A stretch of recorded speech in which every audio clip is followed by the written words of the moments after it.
Let's have a conversation about history. The American Civil War, 1861 to 1865. One of the most defining moments in American history when the nation went to war against itself. At the end, approximately 640,000 young men dead. 640,000. Some historians now say that the number could be as high as 800,000 young American, mostly young American men dead, Americans fighting against Americans. More than the American dead in World War II. What drove Americans to fight Americans? Think about that. Think about how much the nation is divided right now. What would it take for Americans to go to war against Americans? This defining moment in the 19th century when the southern states declare independence. Now think about that. This is much like the Revolutionary War when a group of rebels, including Thomas Jefferson, John Adams, Washington, picked up arms against their own nation and declared independence. What was at issue? What was at stake for Americans to declare independence from the United States of America? Was a civil war fought over slavery? Or was the Civil War fought over states' rights? That is, did each state possess the power to determine its own future in regards to issues like slavery? And this goes all the way back to the very foundations of a republic. There were already fissures, fractures occurring in the republic from the early days. When the founding fathers met to discuss the future of America, what would it look like? What would the government look like? Would the government have a strong centralized government that had power to dictate over the states? Or was America to be more a conglomeration of nations? That's what the word state means, right? A unique political entity, a polity. Was America to be a collection, a confederation of nations? Georgia as its own nation, Virginia as its own nation, tied together by a common future, a common cultural bond, language, culture. But its government, its state government, stronger than a weaker centralized federal government that had certain powers but could not override the powers of each nation state. This was a debate early on between Federalists and Anti-Federalists. Federalists believe in a strong centralized government, and Anti-Federalists believe that the states should have more rights and have the power to dictate their futures over the will of a centralized government. So the Civil War, was it fought over slavery, or was it fought over states' rights? And at issue was the idea of slavery. That was the core issue. So no matter how you look at it, slavery is a core issue of the Civil War and the future of America. Not just slavery at that moment, but as the West is being opened and conquered, right? A huge territory bought from Napoleon, the Louisiana Territory, and another huge section conquered from Mexico. Texas during the Texas Revolution, Nevada, New Mexico, California, Utah, parts of southern Wyoming and Colorado, all of that conquered from Mexico. And as these new sections open up, those in the South are looking westward and want the new territories to be slave states. That's their vision for America. California will be slave. Those in the North, urban North, see a vision for America looking westward filled with free states. They believe that is the best route for a progressive, successful America. The economy, the social structure, the culture will be better off if America is centered upon a free labor capitalist system based in technology and progress. So each section has its own vision for America. And this isn't a genteel debate. This is a violent debate. This is a religion to most leaders in America, the vision for America. In 2011, a Pew Research Center poll found that Americans were still divided. 48% stating that the war was mainly about states' rights. 38% believe the war was mainly about slavery, with the rest answering both equally or neither don't know. Don't be one of the people who don't know, right? Know your history. And hopefully after you take this class, you will know more about your American history. The Civil War in context. Like any other era we study, we can become so focused upon the era itself that we forget its context in a larger historical tapestry. So let's place the Civil War in a 19th century context. What else is happening in the 19th century? In the 19th century, there are several defining moments in the 19th century in America. But the Civil War is the major defining moment when Americans go to war against Americans. But it's within a context of, it's within a larger context, right? The westward push. The Civil War, in many ways, is a consequence of the westward push, American migration westward. As Americans push westward, new territories open up, new territories are conquered, and this is where the debate lies. The vision for America. What will America be, slave or free? And as these new territories open, the debate rages. And it's like, when you're cooking or your mom's cooking or you're cooking and you have a pot on the stove and it's boiling and you find that right temperature, that temperature where it stays boiling, but it won't boil over. If you just raise the temperature a little bit, it's going to boil over. Well, this is the early 19th century. There are a few points in the early 19th century leading to the Civil War where the pot is about to boil over. And it's simmering, it's bubbling, it's boiling, and at various times, Americans come together and debate and turn the flame down just a little so the pot doesn't boil over. But in 1861, it does. The westward push causes the pot to boil like never before as new territories are opened up. Foreign immigration. We know from our earlier studies that the first large migration of European peoples to come into the colonies were from Great Britain, right? They're called the English colonies. England rules Great Britain.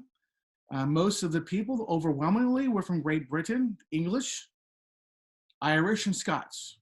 The Irish and Scots formed most of the indentured servant working class, and the ruling class were mostly English, of course. In the 19th century, we see more migration from Ireland. Lots of Irish come into the 19th century, early 19th century, mid 19th century, and late 19th century, the Irish are coming. Germans make up a large group also coming into the United States. Around the midpoint in the 19th century, in the late 19th century, you start to see other types of Europeans. Catholic, Southern Europeans, Portuguese, Spaniards, Italians, Greek Orthodox,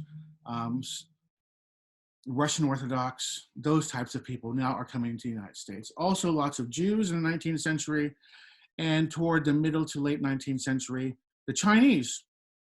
And of course, we know that they are excluded in 1882 with the Chinese Exclusion Act. But the Chinese first come during the gold rush, and then more come as they are recruited to work on their railroad. So foreign immigration is a major element in the 19th century. The Texas Revolution, a direct precursor to the Civil War. The Texas Revolution is part of a larger conflict with Mexico that includes the Mexican-American War. And this is a precursor to the Civil War. As new territories are opened up, and the Mexican-American War gives America those states I've already mentioned, right? Texas, during the Texas Revolution, but also Nevada, New Mexico, Utah, California, parts of southern Wyoming, and parts of southern Colorado are now conquered by the United States, and is a direct precursor to the Civil War.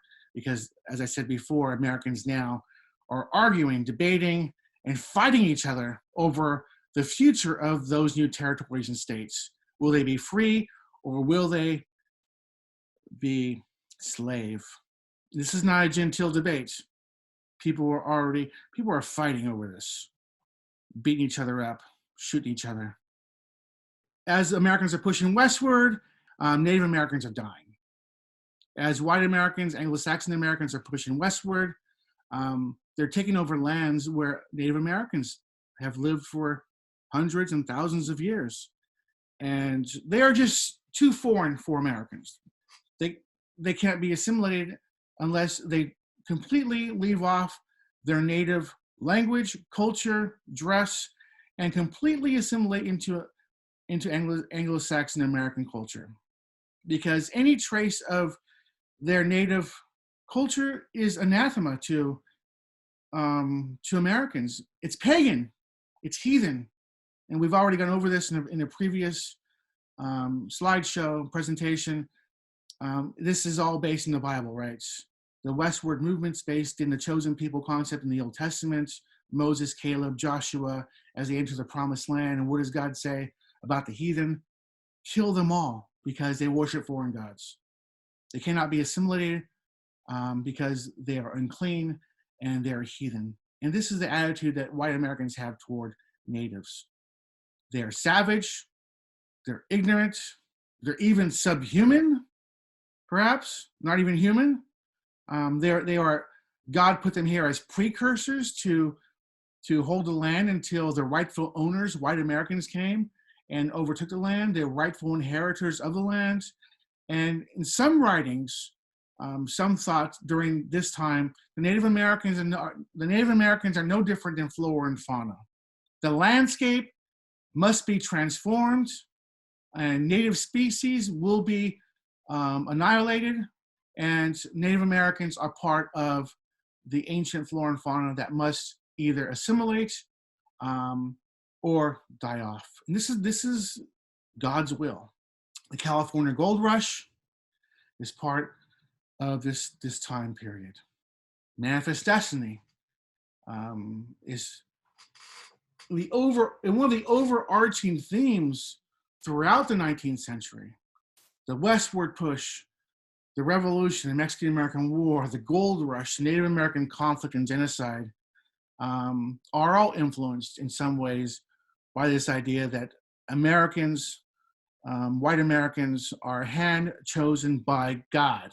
These are God's chosen people. Of every people, every nation on the face of the earth at this time, God has chosen the Americans as a special, unique people. This comes from the Old Testament, the Torah, where God chooses the Hebrews as a special people and everyone else be damned, essentially, right? This is how God describes the other nations in the Old Testament besides the Hebrews. They're dogs, they're heathen, they're unclean, they need to be killed, destroyed. And God will bless the Hebrews. This is God's language in the Old Testament. I will bless you if you do these things. If you wipe out the other nations, I will bless you and multiply you, and you will flourish. The Civil War started because of uncompromising differences between the free and slave states over the power of the national governments to exercise authority concerning slavery in the newly acquired territories that had not yet become states. The future of America was at stake, and both sections, North and South, held different, opposing, and violently unwavering visions for that future. Causes of the American Civil War. Number one, the peculiar institution and Southern way of life. Slavery is at the core of the Civil War. Whether you believe slavery is the main reason, whether you believe that states' rights is the main reason why the South seceded and declared the Confederate States of America. Either way you look at it, slavery is a core issue of the Civil War. Now, as we mentioned in a previous lecture, slavery has always existed since the beginning of time. Look at most ancient societies, the Aztecs, the Mayans, ancient Egypt, ancient China had slaves. The slavery has always been around, but something peculiar happens, something unique happens when slavery arrives in the Western Hemisphere. And the history of race and race relations, racism, is a whole different story that requires another presentation. But when slavery comes to the English colonies, it transforms into something different than had ever previously occurred in the history of humankind. If you were to go back to ancient Rome and ancient Greece, slavery was predicated not on race, but on an accident of war or debt. And oftentimes, slaves were not slaves for life. Say, if Rome went to war with Carthage and captured slaves, those slaves would come back and act as servants in the household of particular soldiers who captured them. Maybe 10, 15 years of servitude. Sometimes they received a small wage, and afterwards they went back home. This is essentially what slavery was in the ancient world in many cases. Not predicated upon race. The Romans didn't have the idea, let's go to Africa and enslave the Africans because they are a lower species of human. And there's this universal law that dictates that Africans should be enslaved to Romans because Romans are racially superior. That was not even an idea in ancient Rome. But for various reasons that take place in Spain and during the Reconquista and 1492, when Ferdinand and Isabella kicked all Muslims and Jews out of Spain, which has a heavy racial content. Race and racism start to take seeds. The seeds are planted in the American colonies. When I say American, I mean Latin America, New Spain, and the English colonies. So that toward the late 18th century and certainly the 19th century, an idea arose and took firm roots that held that Africans were a lesser species of humans, and that because of their race, they are to be bound to whites as slaves. And this is founded upon the Bible, upon a pseudoscience that arises that sees Africans below whites on the evolutionary scale above apes. And also in ancient authorities, ancient philosophers and literature that see slavery as a norm. Homer, Plato, Aristotle, the Bible, St. Thomas Aquinas, St. Augustine, who all accept slavery as a normative feature of a good society. But of course, slavery was different in those days, as I just said. It was never predicated upon race. So the peculiar institution, slavery, becomes rooted in America and in the American South as we enter the 19th century. Slavery becomes so inextricably intertwined with Southern culture, with ideas of manhood, with the economy, with the whole structure of society. Slavery is the foundation of Southern society as we enter the 19th century, especially once we have the invention of the cotton gin, which catapults the South as the major producer of cotton in the whole world. So slavery is part and parcel of the economy and the culture and ideas of manhood. You just can't take slavery out of the equation and still have a thriving Southern culture. The whole system will come crashing down, and it does after the Civil War. The question of the expansion of slavery, as we've already talked about, right? America is expanding westward. And as America expands westward, the question is, what about these new territories? Will they be slave or will they be free? And of course, the question isn't that genteel. And the debates raging in Congress across America. There are violent debates. They're shouting, they're screaming, there are brawls. People are dying over this question of the expansion of slavery. The South has a vision for America, and it sees the expansion of slavery and the expansion of Southern power, the power of the Southern states. And the North sees the expansion of their culture that is not founded upon slavery. And of course, there are nuances across the board, but these are generally the two camps as America pushes westward. 1820, the Missouri Compromise. So leading up to the Civil War in 1861, there are a few steps where the Civil War almost breaks out, but there are compromises. There are band-aids placed upon the gaping wounds, the wound that's festering and will become infected and not curable in 1861. So in 1820, there's a compromise. Missouri will be added as a slave state, and Maine, which was previously during the Republic or colonies, part of Massachusetts, Maine territory will be added as a slave state, keeping the balance between slave and free states. And a line is drawn at the 3630 latitude line, saying that there will be no more slave states added above this line. Let's show a map. So here's a line. The red line is the Missouri Compromise line that stated that there will be no slave states above the line, and those below the line will be added as slave states. But of course, this was only taking into account those territories that were part of the United States at that time. What about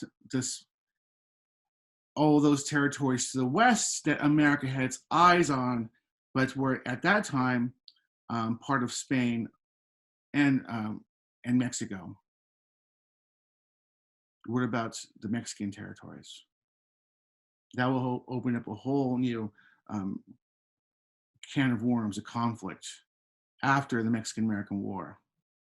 As the questions arise, what will California be, slave or free?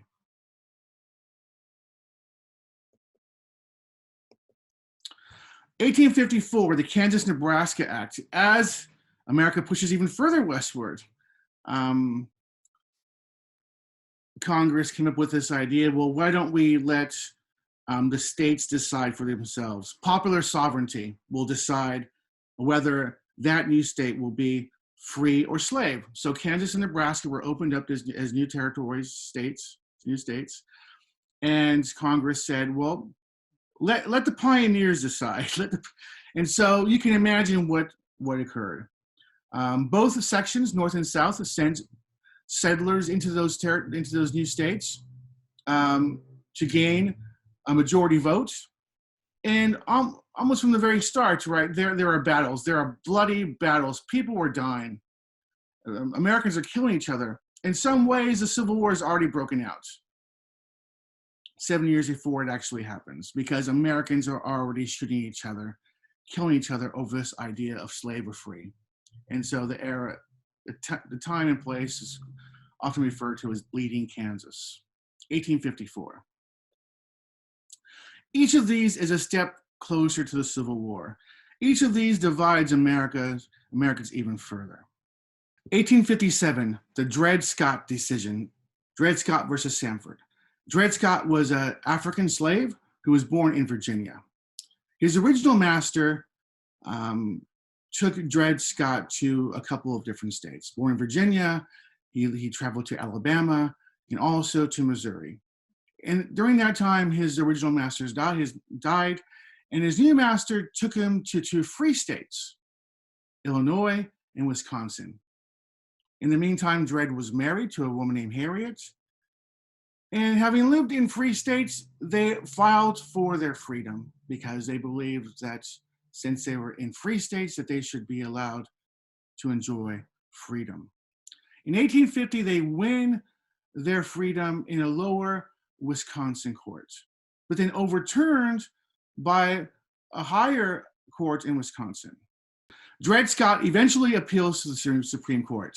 In 1857, the Supreme Court, in their decision, Dred Scott versus Sanford, ruled against Dred Scott, stating that Dred Scott cannot be granted his freedom.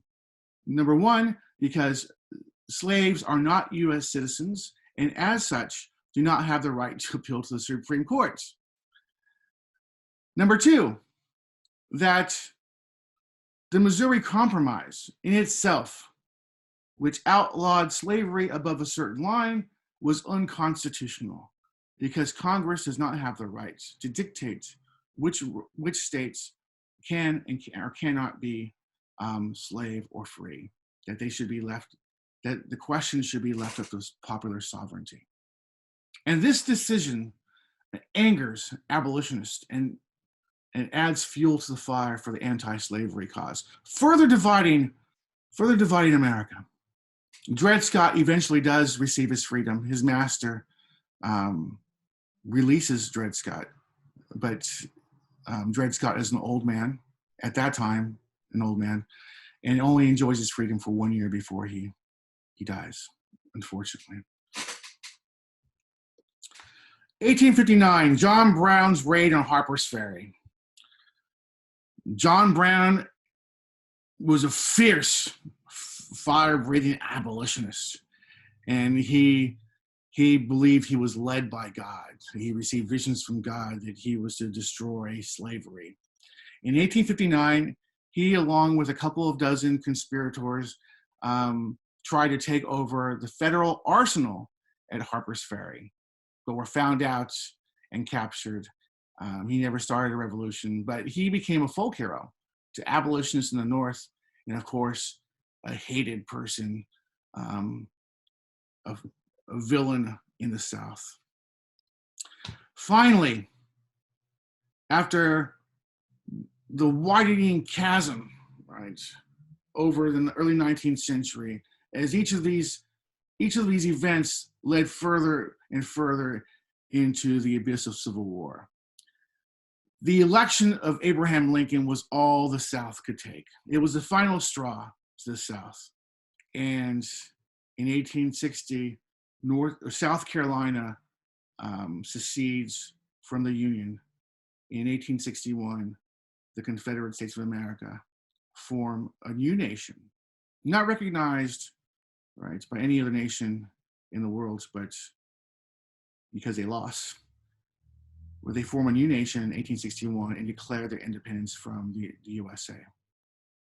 Secession and Fort Sumter. When Confederate troops fired upon Fort Sumter in 1861, that really was the beginning of the Civil War. And from 1861 to 1865, the nation is divided in bloody conflict. Americans will lose their lives fighting their fellow Americans. And yes, and we often hear brother against brother, cousin against cousin. There are instances we know where brothers did fight across lines. We know that there are instances where fathers and sons were fighting on opposite lines, cousins against cousins. Brutal conflict over the future of America, the vision for America. This is why Americans fought and killed Americans. This is a letter written by Thomas Jefferson to John Holmes regarding the Missouri Compromise question. So the Missouri Compromise was passed by the Senate March 3rd, 1820, and signed by the president 3 days later. And Thomas Jefferson writes this letter to Holmes About 6 weeks later, and he's very concerned about it. He uses powerful words here to describe what's happening in America. Now think about this. This is an old Thomas Jefferson in his twilight years. This is a Thomas Jefferson who increased the size of America by 100% with the Louisiana Purchase. He has a great vision for America. He helped create America. And now in his twilight years, he sees America about to go to civil war. And this bothers him deeply and greatly, because in a way, he birthed America. Him and the founding fathers gave birth to this America. And now he's about to see it fracture and go to civil war. Think about this, the anguish in his mind as he thinks about this. And he writes to John Holmes, "I thank you, dear sir, for the copy you have been so kind as to send me of the letter to your constituents on the Missouri question. This momentous question, like a fire bell in the night, awakened and filled me with terror." Now think about, you're sleeping, you might hear this great destructive crash or bomb going off. That's a fire bell. Like you awaken, like, what's that? So this idea of Missouri enslaved and free and filled him with terror. "I considered it at once as the knell of the Union." A knell is a death bell that might be played during a funeral, right? A bell that is rung. A death knell, a death bell. "It is hushed indeed for the moment, but this is a reprieve only, not a final sentence. A geographical line, coinciding with a marked principle, moral and political, once conceived and held up to the angry passions of men."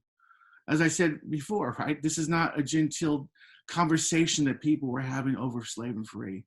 These are violent arguments. These are violent confrontations. People were impassioned by their vision for America. This goes deep down to their very being and who they are. If you're a plantation owner, your whole culture is founded upon the ownership of Black bodies. And that is your right. That is your liberty to own Africans, because it's God's way and it's the accepted norm and it's the foundation of your livelihood and the reason for your state's economy. And this is the vision you have for America. You're filled with passion over this idea. And you'll be damned if New York is going to tell you, a Virginian, how to live, right? And vice versa. "Once conceived and held up to the angry passions of men will never be obliterated. And every new irritation," right, from 1820 on, every new irritation, 1820, 1854, 1850, 1857, and finally 1861 with the inauguration of Abraham Lincoln. Every new irritation will mark it deeper and deeper. We have the wolf by the ear, slavery. The wolf is slavery. We have the wolf by the ear, and we can neither hold him nor safely let him go. A deep quandary for America. And you can imagine an aged Jefferson, by the light of his midnight candle, right, worrying over America and a coming civil war. 19th century Southern slavery justifications. To hold a people, a whole race of people in slavery, right, there has to be justifications for this. America is founded on law. Latin American states are founded upon law, going back to Roman law. The conquest was founded upon law. So was slavery. There had to be justifications, religious, moral, legal justifications for slavery. And by the 19th century, we have these justifications in full effect. that God created blacks to be slaves to whites. And his Holy Bible supports this universal truth. Of course, I'm not saying this is what they believed back then. God has entrusted whites, specifically plantation owners, with their care and education into the Christian faith. In return as good children, blacks give their labor. That slavery has existed since the beginning of time and throughout the world, from Greece to Mexico, and is accepted as a norm by Aristotle, Plato, Homer, and St. Augustine, and St. Thomas Aquinas, to name only a few. Aristotle's idea of natural slavery in his Politics supports the institution for a good society. A belief that new science, in actuality, pseudoscience, right, false science, supports that Africans are below Europeans, especially Nordic peoples, on the evolutionary scale, just above apes.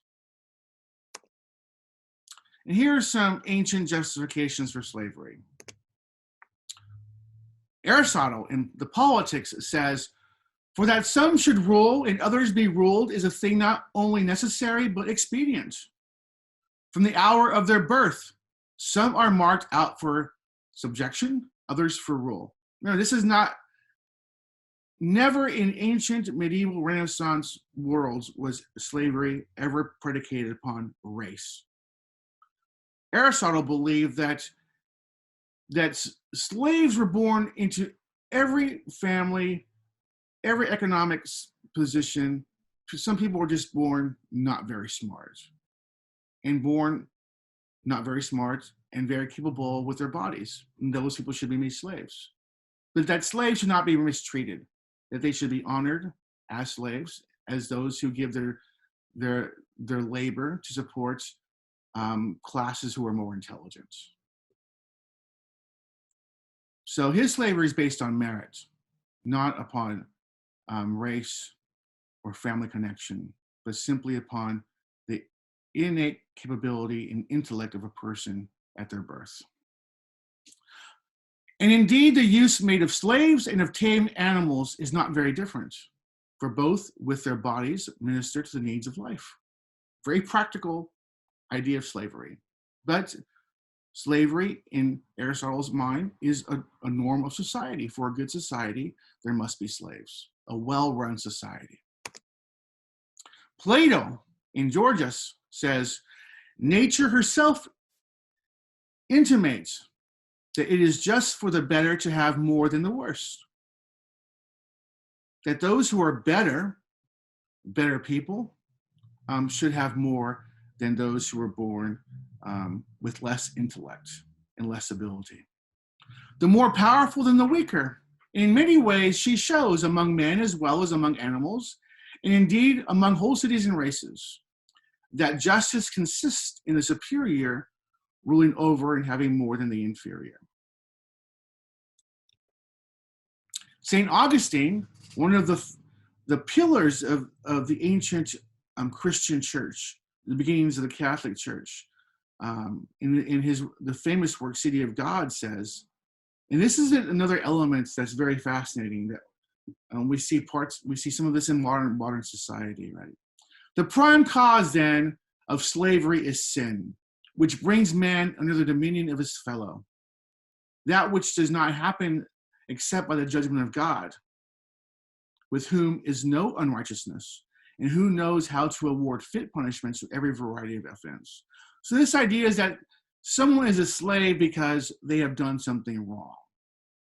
And throughout this time period, even I think into our modern period, right, the idea is that there's an idea that people are poor because they've done something wrong.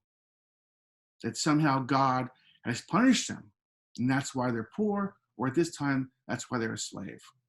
And vice versa, right? The flip side is that many people believe that if you're wealthy, it must be a blessing, that God blesses those he loves with material wealth. When in fact, if you read the New Testament, that is nowhere in the New Testament. The first Christians were poor, right? They sold all they had and gave it away to feed the poor and to distribute their money equally amongst the church members. That's a whole different debate, but It's fascinating to think about. St. Thomas Aquinas, late medieval scholar, says, since the child is subject to the power of the parent and a slave to the power of his master, a parent can lawfully strike his child and a master his slave, that instruction may be enforced by correction. The command that masters should forbear from threatening their slaves may be understood in two ways. First, that they should be slow to threaten. Right? So he's saying, as you say, masters have a right to punish their slaves with corporal punishment, with bodily punishment. But don't be quick to do it, right? Be wise and judicious in how you punish your slaves before you strike them, even though it's your right to strike them. First, that they should be slow to threaten, and this pertains to the moderation of correction. Secondly, that they should not always carry out their threats. That it is that they should sometimes, by a merciful forgiveness, temper their judgment, whereby they threaten punishment. Be judicious when you punish your slaves. Be merciful. Scripture, biblical scripture, justifications for slavery in the 19th century. Ephesians 6. I won't read these, time doesn't permit me, but you can read these in your Bible. Ephesians 6, verse 5. Colossians 3, verse 22 through 25. 1 Timothy 6. I'll just read this one short. Those who have believing masters are not to be disrespectful toward them because they are brothers in Christ. But they should serve them even better, because those who benefit from their kindly service are believers and beloved. Teach and urge these duties and principles. So Timothy's saying, listen, if you're a slave and you have a master who is also a brother in Christ, don't despise him, but be an even better slave because you're serving a brother in Christ. So you can imagine Baptist and Methodist ministers preaching this on Sundays to black slaves in the South, Alabama, Tennessee, Georgia, and saying, pointing to the white master and saying, he is your brother in Christ. Serve him as you would serve Christ because you are serving a brother in Christ. These are the scriptures that they preached on Sundays to African slaves to keep them in check. Here's a map showing the division in America. The purple states are Union, free states, North states. The southern yellow orangish states are Confederate states of America. They believe they were their own nation, Confederate States of America. Out to the west, you see California and Oregon were admitted as free states, Mexico to the south, and Canada to the north. Now you have these peculiar middle states. They're called border states. And what the border states were they were slave-owning states. They remained loyal to the Union. So Missouri was a slave state, but never seceded. So Kentucky was a slave-owning state, but remained loyal to the Union. And West Virginia, before the Civil War broke out, was part of Virginia. But once Virginia seceded from the Union, West Virginia broke off and was made into a state loyal to the Union. Maryland and Delaware were also border states, slave states loyal to the Union. And these states were also most of these border states were fractured internally. Generally, most people who live on the southern part of these states are loyal to the Confederacy, and those more northern residents that are closer to the Union generally were loyal to Union. But most of these states sent soldiers to fight in both sections for both sides of the Civil War. A very fascinating type of state during this time. Here's a good quote from Lincoln. I hope to have God on my side, but I must have Kentucky. And Lincoln was very, very aware that he needed these border states to remain loyal to the Union if he were to succeed in winning the Civil War. Here are the dates when each of the southern states seceded from the Union. And the word is secede, not cede. Cede, C-E-D-E, means to give away or to grant. And secede means to break away. South Carolina, Mississippi, Florida, Alabama, Georgia, Louisiana, Texas, Virginia, Arkansas, North Carolina, Tennessee. All these states seceded and joined the Confederacy. And these are the major players I want you to know, that we all should know. Abraham Lincoln, of course, the most famous person during the Civil War, leader of the Union. This is false to believe that President Lincoln went to war to free slaves. This is not the reason why the Civil War was fought. It became a major reason once the Civil War was on. The South seceded over slavery and states' rights, but Lincoln went to war against the South to keep the Union together.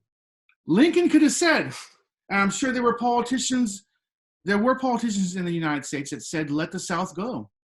And of course, those in the South wanted to be let go and to form their own nation. What the South did in 1861 was in many ways the same as the rebels who fought against Great Britain and created the United States of America. The Declaration of Independence from Great Britain and England was in many ways the same as the South declaring their independence. There are different issues involved, but these were states seeking their independence in the same fashion as the English colonies were seeking independence from King George. But Lincoln went to war against the South to keep the Union together. In 620,000, and some historians say up to 800,000 now, 800,000 young men died in order to keep the Union together. Jefferson Davis, the first and only president of the Confederate States of America. A West Point graduate, politician, soldier. He led troops in the Mexican-American War, as most Civil War leaders did, especially the generals who fought in the Civil War were soldiers and officers in the Mexican-American War and fought side by side together. He was an unrepentant advocate of slavery. Unrepentant advocate of slavery. He believed in white supremacy. He believed that God created Africans in order to be slaves to whites. He believed Africans were inferior, but it's hard for us to really get our minds around this concept of paternalism. When we think of white supremacy, I think most of us think of men who want to destroy every black man the same way that Hitler wanted to kill every Jew off the face of the earth. There are different shades, different flavors of white supremacy. And I think it's hard for us to understand. Jefferson Davis was a white supremacist paternalist. He believed that he was greater in all aspects of his person, intellectually, culturally, with his creativity. Every aspect of being a human was greater than any African man alive. But he believed that it was his Christian duty to teach Africans about slavery, about Christianity, to clothe them, to feed them, and take care of them as his children.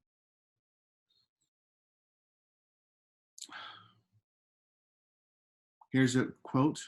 "We recognize the Negro as God and God's book does, our inferior, fitted expressly for servitude."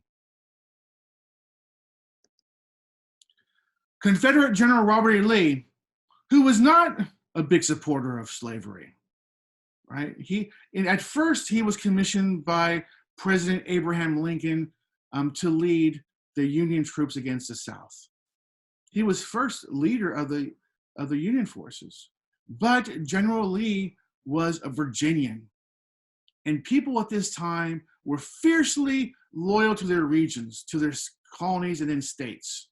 So I think if you went back in time and asked Robert E. Lee, what are you? I think first of all, before he said American, I think he would have said, I am Virginian. And after having been commissioned by Lincoln, he resigned and went back to Virginia to defend Virginia against the United States of American forces that were enemies of Virginia. And so he then became the leader of the Confederate States of America troops, Confederate troops, to fight against the Union forces because he wanted to defend Virginia. Also fought in the Mexican-American War, and his father fought alongside Washington. These are all Americans. Lee, Grant, Sherman, Davis, Lincoln, these are all men who were deeply and fiercely American, who have roots on both sides going back to the Revolutionary War. Ulysses S. Grant, soldier, statesman, West Point graduate again, commanding general of the United States Army, and then 18th president of the US, serving 2 terms. During Reconstruction, he created the Department of Justice and brought many of the leaders of the KKK to court and put them in federal prison. And for a long time, the KKK was essentially outlawed in America and went underground until the 1920s when the KKK were allowed to flourish throughout America. 1924, some estimates say membership was as high as 8 million. Most say between 4 and 6, but some say as high as 8. I believe the population of America at that time, 1924, is only 114 million, which means that around 6% of Americans were KKK in the 1920s. It's a lot of Americans. Grant also fought in the Mexican-American War. Frederick Douglass, social reformer, abolitionist, orator, writer, statesman, civil rights and women's rights advocate, born to a slave mother and a white father. Highly intelligent man, speaker, one of America's foremost civil rights advocates, author, newspaper publisher. Now I'd like us to go over this very fascinating and valuable original source document called the Cornerstone Speech, given by Alexander Stephens, the Vice President of the Confederate States of America. I'll read this out, this prompt. In the following excerpts, the Vice President of the Confederate States of America, Alexander Stephens, lays out a clearly defined vision, perhaps even doctrine, for his new nation. He answers the question, at least from his government's perspective, why the South seceded and why slavery is at the heart of both the rebellion and foundation for the Confederate States of America. This is one of the most important speeches in American history. So he's giving his speech to a room full of Confederates. March 21st, 1861. This is him speaking. I was remarking that we are passing through one of the greatest revolutions in the annals of the world. 7 states have within the last 3 months thrown off an old government and formed a new. This revolution has been signally marked up to this time by the fact of its having been accomplished without the loss of a single drop of blood. We know that will change dramatically. One of the bloodiest war in American history will soon ensue. This new constitution or form of government constitutes the subject to which our attention will be partly invited. In reference to it, I make this first general remark. It amply secures all our ancient rights, franchises, and liberties. All the great principles of the Magna Carta are retained in it. No citizen is deprived of life. No white citizen, well, no citizen, of course. Blacks are not citizens. No citizen is deprived of life, liberty, or property, but by the judgment of his peers under the laws of the land. All the essentials of the old Constitution, written by the founding fathers of the United States of America, which have endeared it to the hearts of the American people, have been preserved and perpetuated. Some changes have been made. Some of these I should have preferred not to have seen made, but other important changes do meet my cordial approbation. They form great improvements upon the old Constitution. So, taking the whole new Constitution, I have no hesitancy in giving it as my judgment that is decidedly better than the old. So that Constitution, which John Adams, Washington, Jefferson, and all the founding fathers created, Alexander Stephens is saying that the new Constitution that the Confederacy has written, and they did write their own a new Constitution, is better than the old. But not to be tedious in enumerating the numerous changes for the better, allow me to allude to one of the other, though last not least. The new Constitution has put at rest, now this is a very important point, on the secession of the Confederate States, and a major reason why the Civil War is being fought. The new Constitution has put at rest forever all the agitating questions relating to our peculiar institution, African slavery, as it exists among us, the proper status of the Negro in our form of civilization. This was the immediate cause of the last rupture and present revolution. Thomas Jefferson, in his forecast, had anticipated this as the rock upon which the old Union would split. He was right. What was conjecture with him is now a realized fact. Remember in 1820, when he writes to John Holmes and says, this is like a death bell in the night, a nail in the night. We have the wolf by the horns, by the ears, we can't let it go, we can't hold on to it. So he's saying Jefferson was right. This would split America, and it has. But whether he fully comprehended the great truth upon which that rock stood and stands may be doubted. The prevailing ideas entertained by him and most of the leading statesmen at that time of the formation of the old Constitution were that the enslavement of the African was in violation of the laws of nature. That it was wrong in principle, socially, morally, and politically. It was an evil they knew not well how to deal with. But the general opinion of the men of that day was that somehow or other, in the order of providence, the Constitution would be evanescent and pass away. So he's saying Jefferson and other founding fathers were morally torn apart inside, right? There was a war in their minds. If you read Jefferson's journals and his ideas, he didn't believe slavery was the best thing for America. In many ways immoral, that men should own other men, other humans. But Stephens is saying Jefferson was wrong. It's not immoral. It's not a violation of any universal truths. It is the universal truths.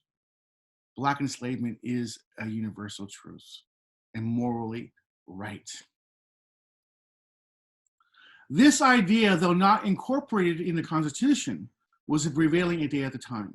The Constitution, it is true, secured every essential guarantee to the institution while it should last, and hence no argument can be justly urged against the constitutional guarantees thus secured because of the common sentiment of the day. Those ideas, however, were fundamentally wrong. They rested upon the assumption of the equality of the races. This was an error. It was a sandy foundation, and the government built upon it fell, and the storm came and the wind blew. Our new government is founded upon exactly the opposite idea. Its foundations are laid, its cornerstone rests upon the great truth that the Negro is not equal to the white man. He's saying this is the foundation upon which the government of the Confederate States lies, this foundation of white supremacy. this is at the very core of their institution, the very core of their identity is white supremacy over African enslaved Black peoples. The great truth that the Negro is not equal to the white man, that slavery's subordination to the superior race is his natural and normal condition. This, our new government, is the first in the history of the world based upon this great physical, philosophical, and moral truth. And it was, as I said before, right? Slavery was not predicated at any time throughout history upon race. But Stevens is saying not only is slavery predicated upon race now, but our whole government and purpose and vision for America is founded upon this universal truth that Blacks are inferior to whites. And this is the foundation of our new nation, is white supremacy.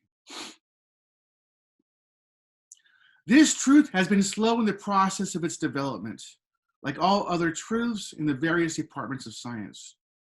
It has been so even amongst us. Many who hear me perhaps can recollect well that this truth was not generally admitted, even within their day. He's saying, sorry, I don't mean to laugh. See, even when we were kids or our parents' generation didn't go around talking about white supremacy. Now it's full blown. Now we're out in the open saying this is the foundation of our culture. This is very similar to Heinrich Himmler's speech to the SS when he's saying, listen, we're saying it out and open now. We're killing Jews, and we shouldn't be ashamed of it. I've stood in over thousands of bodies, and I've come out unscathed mentally and morally. And this is something we had to do for the good of our people, for the good of our race. And so now we're out in the open saying, yes, we're killing off the Jewish race or people. This is very similar to Alexander Stevens, right? We're out in the open, we're saying it. Whites are supreme. And this is the very foundation of our culture. Many who hear me perhaps can recollect well that this truth was not generally admitted, even within their day. The errors of the past generation still clung to many as late as 20 years ago. Those at the North who still cling to these errors, that there is some equality between whites and Blacks, with a zeal above knowledge, we justly denominate fanatics. All fanaticism springs from an aberration of the mind, from a defect in reasoning. So those who believe in any kind of equality between the races, there's a defect. They're mentally retarded somehow. There's a defect in their mind. It is a species of insanity. All the most striking characteristics of insanity, in many instances, is forming correct conclusions from fancied or erroneous premises. So with anti-slavery fanatics. Their conclusions are right if their premises were. They assume that the Negro is equal, and hence conclude that he is entitled to equal privileges and rights with the white man. If their premises were correct, their conclusions would be logical and just, but their premises being wrong, their whole argument fails. As I have stated, the truth of this principle may be slow in development, as all truths are ever and ever have been in the various branches of science. May we not therefore look with confidence to the ultimate universal acknowledgement of the truths upon which our system rests? It is the first government ever instituted upon the principles in strict conformity to nature and the ordination of providence, in furnishing the materials of human society. Many governments have been founded upon the principle of the subordination and serfdom of certain classes of the same race, right? Sparta was a nation founded upon the subordination of a fellow Greek culture, the Helots, the British over the Irish. Right? Such are in violation of the laws of nature. Our system commits no such violation of nature's laws. With us, all of the white race, however high or low, rich or poor, are equal in the eye of the law. Not so with the Negro. Subordination is his place. He, by nature, or by the curse against Canaan, is fitted for that condition which he occupies in our system. The process of disintegration in the old Union may be expected to go on with almost absolute certainty if we pursue the right course. We are now the nucleus of a growing power, which, if we are to be true to ourselves, our destiny and high mission will become the controlling power on this continent. That fits perfectly within a manifest destiny vision for what he thinks America should be and will be. Right? He believes that the Confederate States stayed on this course, that the Union will disintegrate because the Confederate Constitution, Confederate government is the best course for America. Powerful speech, a very important speech. The impact of the Civil War on the South. The end of slavery meant a few things for the South. Southern agriculture was crippled, thus shattering the Southern economy. Thus, the power of the South is destroyed. The South was a powerhouse, not only in the United States of America, but globally. No other region had produced so much cotton than the American South. And Southern economies were thriving because of cotton, mostly cotton. With the end of slavery, this Southern economy grinds to a halt. Plantations are destroyed. Southern culture is destroyed. The Southern culture predicated upon a white supremacy and the enslavement of African peoples. This is destroyed once and for all. This doesn't mean that racism ends, nor does it mean that white supremacy, the idea of white supremacy, ends also. This is not the case. But white supremacy that enslaved African peoples comes to an end and destroys the Southern economy and destroys that type of Southern culture. The elite class is destroyed. As I mentioned before, ideas of manhood are founded upon the ownership of Black bodies, the ownership of property, people, and power. The triumvirate, people, property, and power, were controlled by the elite planter class. That is destroyed. Without the ownership of Black bodies, their power is destroyed. The idea of manhood, in many ways, in the South, comes crumbling down because the pinnacle of manhood was owning Black bodies, being an emperor you're an emperor. You were an emperor on your own plantation. You had power of life and death over Black bodies. Plantation owners could rape at will any Black woman they wanted to. So that power structure, picture a pyramid, that very power structure at top is displaced and tumbled over the pyramid and destroyed.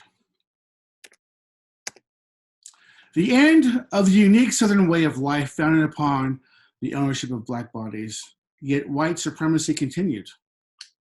We read the speech by Alexander Stephens, the Cornerstone Speech, where he explicitly says, our nation is founded upon white supremacy and the enslavement of African peoples, and that the original founding fathers of the USA got it wrong when they mentioned that there is some type of equality. When Jefferson wrestles with the idea of slavery and believes that one day it must go away, Alexander Stephens says, no, Jefferson was wrong to have those thoughts, that the universal law is the enslavement of Black peoples.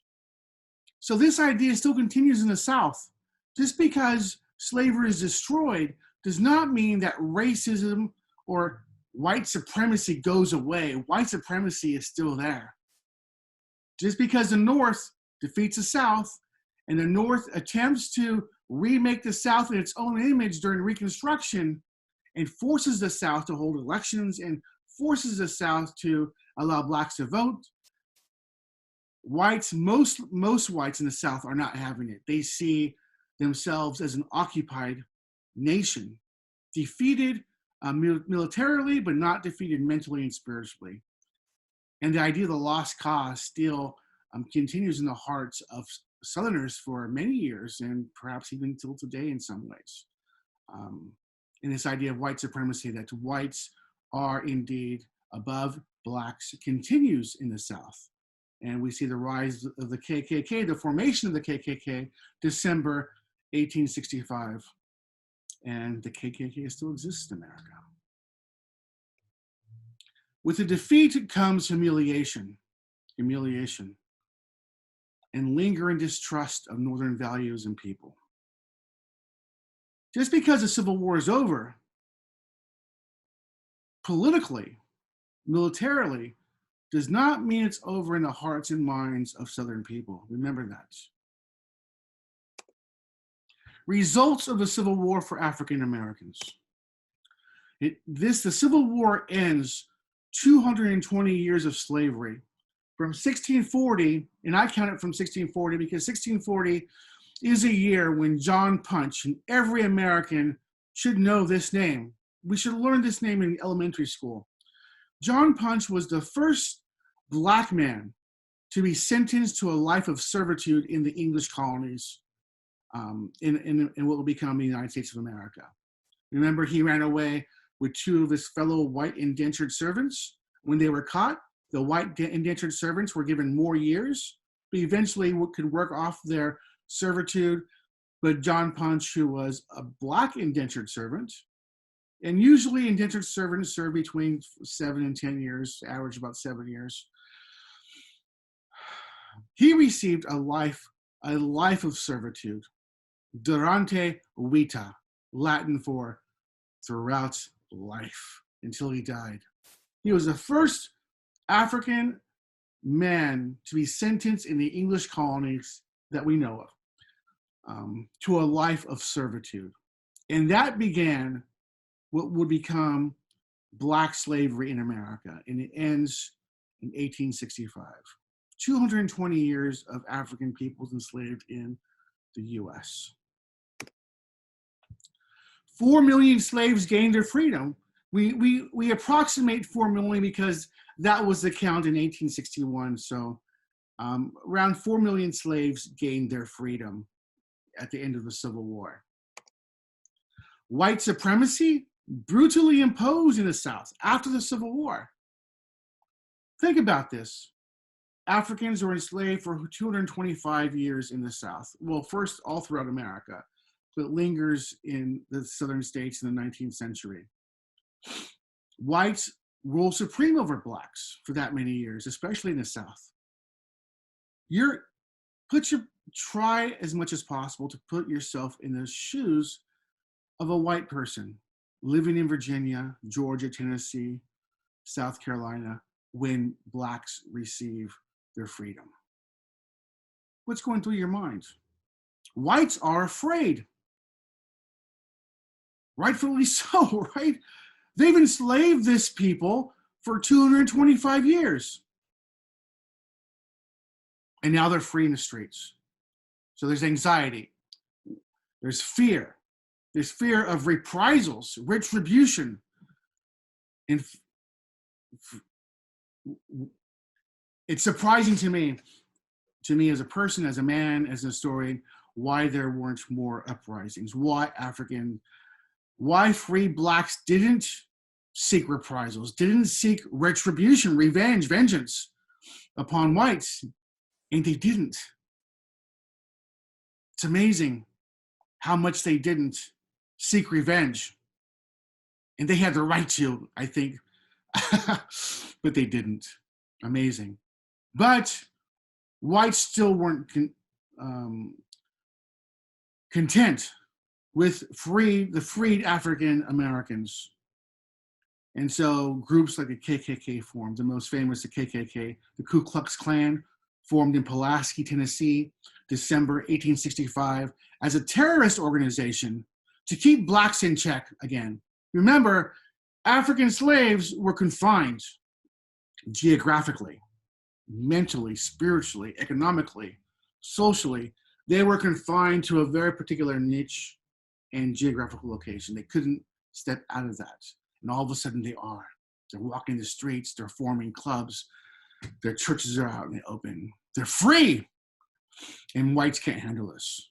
And so the KKK is formed to attempt to place blacks back in a subservient niche in society, geographically, mentally, spiritually, economically, socially, culturally, politically. The black codes are enforced in the South. Harsh laws to restrict the movement and labor of blacks. And this would eventually evolve into what we call the Jim Crow era throughout the South. For a moment, there are these amazing forks in the road throughout history where history could have gone one way but went another. And I often referred to the steam engine. The steam engine was invented in ancient Greece, but no one knew what to do with it. What do we do with this thing? So it was locked up in the Library of Alexandria. The steam engine, think about that. The Industrial Revolution might have happened, almost happened in ancient Greece. There could have been cars in ancient Rome and airplanes and nuclear holocaust by the time we got to the Renaissance. Who knows, right? It's all conjecture.